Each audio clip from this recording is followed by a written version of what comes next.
Assalamualaikum warahmatullahi wabarakatuh. Shalom, Om Swastiastu, Namo Buddhaya, Salam Kebajikan. Halo teman-teman, pada kesempatan kali ini melalui pembelajaran teori akuntansi, kami dari KPA kelompok 10 akan mempresentasikan materi mengenai testing the weak form of efficient market melalui hipotesis empirical evidence from Asia Pacific market. Sebelum masuk pada inti pembahasan melalui materi kali ini, izinkan kami terlebih dahulu untuk memperkenalkan diri. Yang pertama, di sini ada Jason Evino dengan NRP 130317038 dengan nomor absen 21. Dilanjut dengan Ivana Ausrin dengan NRP 130317071 dengan nomor absen 27. Lalu ada Joseph Epipanius 130317100 dengan nomor absen 33. Dilanjut pada yang terakhir Yohanes Awan Pratama 130317263 dengan nomor absen 52. Langsung pada slide yang pertama mengenai efficient market. Menurut Fahma 1970, pasar efisien. Jika suatu pasar ekuitas itu bekerja secara efisien, maka harga akan menunjukkan suatu nilai intrinsik ekuitas dan sebagai balasannya, simpanan yang terbatas akan dialokasikan ke sektor investasi produktif secara optimal, sehingga akan memberikan suatu manfaat bagi investor individu dan untuk ekonomi secara agregat. Lalu, menurut Rubinstein 1975 dan Latham 1985, efisiensi pasar merupakan suatu pasar efisien yang berhubungan dengan peristiwa yang tidak memiliki dampak bagi perubahan portofolio. Lanjut pada slide kedua, melalui 3 bentuk hipotesis efisiensi pasar. Di sini 3 bentuknya. Ada yang pertama EMH bentuk kuat atau strong form. Yang kedua ada EMH bentuk semi kuat atau semi strong form. Yang terakhir, yang ketiga ialah EMH bentuk lemah atau weak form. Melalui EMH bentuk kuat atau strong form, teori ini itu menyatakan bahwa harga saham mengenai sumber informasi perusahaan yang relevan, bahkan termasuk informasi yang hanya bisa diakses oleh internal perusahaan. Lalu EMH yang bentuk kedua, yaitu EMH bentuk semi kuat atau semi strong form. Teori ini itu menyatakan bahwa apabila investor mempunyai akses menuju informasi umum yang tersedia mengenai prospek suatu perusahaan, maka investor akan mengharapkan informasi tersebut termasuk informasi mengenai fundamental data pada lini produk perusahaan, kualitas manajemen, serta komposisi neraca keuangan perusahaan. Dilanjut yang terakhir, EMH bentuk lemah atau weak form. Teori ini tuh menyatakan bahwa harga pasar saham telah merefleksikan seluruh informasi yang diperoleh dengan menganalisa data-data di market, seperti riwayat harga masa lalu, volume perdagangan, serta tingkat bunga jangka pendek. Lanjut pada slide yang ketiga, yaitu pasar efisiensi menurut Worthington dan Hicks 2004. Teori ini tuh menyatakan bahwa teori efisiensi market hipotesis dan random walk pada efisiensi pasar ternyata hasilnya tidak terdapat market yang 100% efisien, hanya efisien pada tingkat dan level tertentu saja.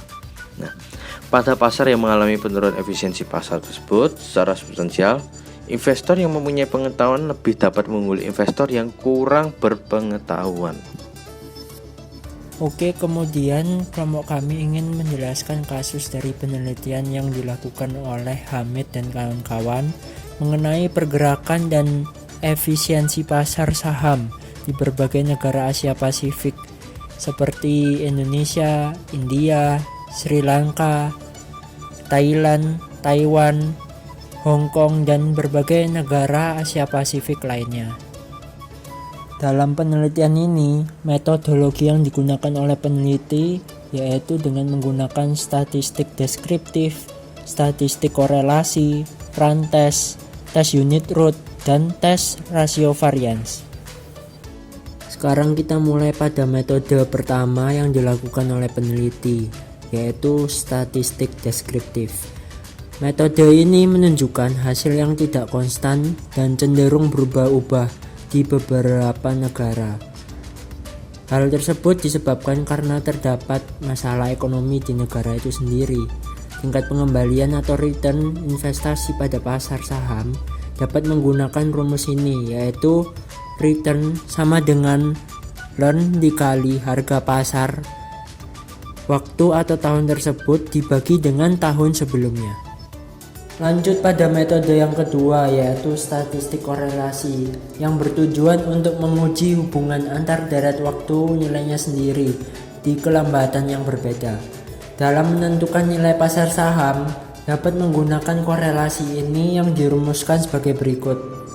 N dikalikan dengan N plus 2, di mana N merupakan jarak deret antar saham, dan kemudian dikalikan dengan jumlah konstanta pada periode yang ingin dicari. Selanjutnya ada rumus dari Range Test, di mana Range Test ini digunakan untuk penelitian mengenai tingkat pengembalian, di mana ada dua hasil, yaitu positif di mana lebih besar dari 0, dan kedua ada negatif di mana kurang dari 0. Nah, pada rumus Range Test ini dapat kita lihat apakah observasi sampel diambil secara random dan dapat diukur juga dengan kuantitatif maupun kualitatif. Kemudian ada dua hipotesa, yaitu hipotesa null yang artinya urutan datanya random, dan hipotesa alternatif yang artinya urutan datanya tidak random. Kemudian dalam range test ini bisa diukur sampel kecil maupun sampel besar, dimana dalam perhitungan rumusnya melibatkan nilai dari standar deviasi dan juga nilai dari mu data tersebut, dimana dengan cara mencari mu data tersebut adalah dengan melakukan perhitungan mengenai banyaknya anggota sampel yang akan diteliti, dan kemudian untuk menghitung standar deviasi dari data yang akan diteliti tersebut dapat kita lihat dari perhitungan nilai akar dari banyaknya anggota sampel yang akan kita teliti tersebut berdasarkan perhitungan aljabar seperti yang ada di gambar ini. Kemudian selanjutnya ada unit root test, di mana unit root test ini digunakan untuk menguji keberadaan akar unit dalam deret waktu perubahan harga saham dalam indeks. Rumus dari root test ini digunakannya stasioneritas merupakan salah satu syarat yang penting dalam pengujian akar unit ini, di mana dalam rumus pengujian akar unit ini melibatkan perubahan harga, di mana perubahan harga tersebut dapat dicari dengan cara melakukan analisis data-data seperti misalnya perubahan harga dalam periode tertentu dan juga harga pada saat periode tersebut. Selanjutnya ada tes rasio variance, di mana rasio variance ini menjadi tahapan terakhir sebagai tahap pengujian dalam penelitian, di mana data tersebut nantinya akan diolah dengan rumus sebagai berikut, yakni cara melakukan perhitungan variance rasio ini dengan melakukan pembagian antara standar deviasi yang dikuadratkan pada data penelitian yang akan dicari dibagi dengan standar deviasi kuadrat dengan data-data yang ada yang digunakan untuk meneliti. Kemudian selanjutnya saya akan menjelaskan mengenai tren indeks pasar ekuitas di negara-negara Asia Pasifik. Nah, dapat dilihat pada grafik ini bahwa harga pasar bergerak secara kumulatif dan juga sistematif. Tabel di atas merupakan tabel statistik deskriptif melalui pengembalian indeks pasar ekuitas Asia Pasifik. Pengembalian dalam jangka waktu bulanan dapat dilihat mengalami tren yang cukup miring di seluruh negara Asia Pasifik tersebut, sehingga pengembaliannya bersifat negatif atau mencapai nilai ekstrim yang minimum pada periode 2004 sampai 2009. Kita ambil contoh 4 negara, Yang pertama, pasar Indonesia pengembaliannya sebesar 1,7%, tertinggi dengan standar deviasi 7,9%. Pasar India pengembaliannya 1,5%, tertinggi dengan standar deviasi 8,5%. Pasar Sri Lanka pengembaliannya 1,3%, tertinggi dengan tingkat risiko 7,1%. Kemudian pasar Pakistan pengembaliannya 0,9%, tertinggi dengan tingkat risikonya 9,2%. Selanjutnya saya akan menjelaskan mengenai hasil pengujian random walk. Pada tabel slide ini menunjukkan bahwa tidak terdapat pasar yang sepenuhnya mengikuti hipotesis random walk. Hal tersebut disebabkan karena semua pasar pada periode 2004 sampai 2009 tidak mengalami efisiensi. Kesimpulan, berdasarkan penelitian yang dilakukan oleh peneliti, maka dapat diketahui bahwa pertama, efisiensi pasar di kawasan Asia Pasifik dalam kondisi lemah atau kurang baik.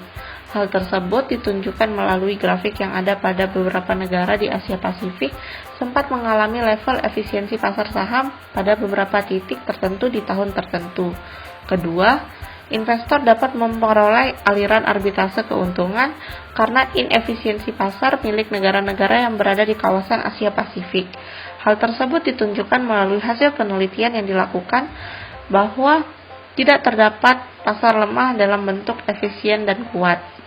Untuk referensi yang kami gunakan adalah jurnal milik Hamid yang terbit pada tahun 2010 yang berjudul Testing the Weak Form of Evidence Market Hypothesis Empirical Evidence from Asia Pacific Markets. Terima kasih atas perhatiannya. Sekian presentasi dari kelompok kami. Terima kasih.